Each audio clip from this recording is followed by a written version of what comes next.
ষাটের দশকের একেবারে গোড়ার দিকে তৈরি হলো এক নাটক, গরুর গাড়ির হেডলাইট। ষাটের দশকের উত্তাল রাজনৈতিক পরিস্থিতির মধ্যে তৈরি হলেও এ নাটকে রাজনীতি ছিল না। নিছক মজার ছলে তৈরি নাটক, সময়ের সরণি বেয়ে যা পেরিয়ে গিয়েছে 50 বছর। কিন্তু কে জানতো সেই নাটকের নাম নিয়েই সাম্প্রতিক রাজনৈতিক পরিস্থিতি হঠাৎই প্রাসঙ্গিক হয়ে উঠবে। অন্য কেউ নন, এখনকার রাজনীতি মহলে ডাকসাইটে বিজেপি নেতা দিলীপ ঘোষের গলায় শোনা গিয়েছে গরুর গাড়ির হেডলাইটের উল্লেখ করে কটাক্ষ। বিষয়টা কি, একটু গভীরে গিয়ে দেখা যাক। দিলীপ ঘোষের সামনে যে বিষয় নিয়ে কথা ওঠে তা হল তৃণমূল কংগ্রেসের শৃঙ্খলা রক্ষা কমিটি।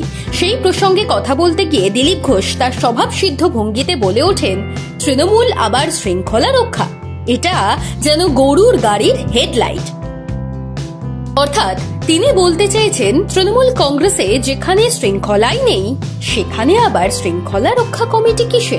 এমনিতে পশ্চিমবঙ্গের বিজেপি নেতাদের মধ্যে দিলীপ ঘোষের নাম শুরুর দিকে রাখতে হবে। এখন পশ্চিমবঙ্গে বিজেপির 1 নম্বর নেতার নাম শুভেন্দু অধিকারী। কিন্তু 2019 সালের লোকসভা নির্বাচনের সাফল্য থেকে তৃণমূল কংগ্রেসের নেতৃত্বাধীন রাজ্য সরকারের বিরুদ্ধে লড়াই, সবকিছুতেই বিজেপিকে নেতৃত্ব দেওয়া কাজটা শুরু করেছিলেন দিলীপ ঘোষই। অবশ্য স্রেফ তৃণমূল বিরোধিতা বা বিজেপি নেতা হিসেবেই দিলীপের পরিচিতি নয়, রাজনীতির মতো গুরুগম্ভীর পরিসরে রসিকতা করে কথা বলার জন্য রীতিমতো জনপ্রিয় দিলীপ ঘোষ। কখনো তা প্রতিপক্ষকে ব্যঙ্গ করে ফালা করে, কখনো নিছকই জনসাধারণের মধ্যে হাসির উদ্রেক ঘটায়। যেমন মাস কয়েক আগের ঘটনা, নিজস্ব স্টাইলেই খেলার সঙ্গে মিশিয়ে মন্তব্য করেছিলেন তিনি। আসলে ভোটের প্রচারে তার বিরুদ্ধে ছিলেন তৃণমূলের ক্রিকেটার প্রার্থী কীর্তি আজাদ। তাকে কটাক্ষ হেনে দিলীপ ঘোষের সরস মন্তব্য ছিল, ওদিকে রিটায়ার্ড লোকেরা আছে, আমি রিটায়ার্ডও নই আর টায়ার্ডও নই, আমি এখনো সেভাবেই খেলি, যে মাঠ পাই সেই মাঠে খেলি, যেমন পিচ পাই সেইভাবেই খেলি এবং জিতিও।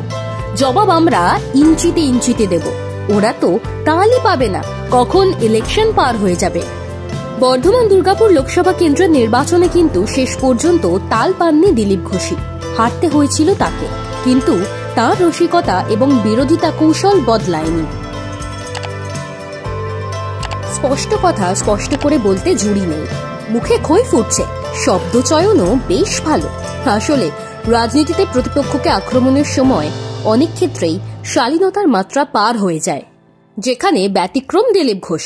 60-এর দশকের নাটকের নাম গরুর গাড়ির হেডলাইট বলে নিজের বিশেষ গুণের জানানি দিলেন দিলীপ নিজেই।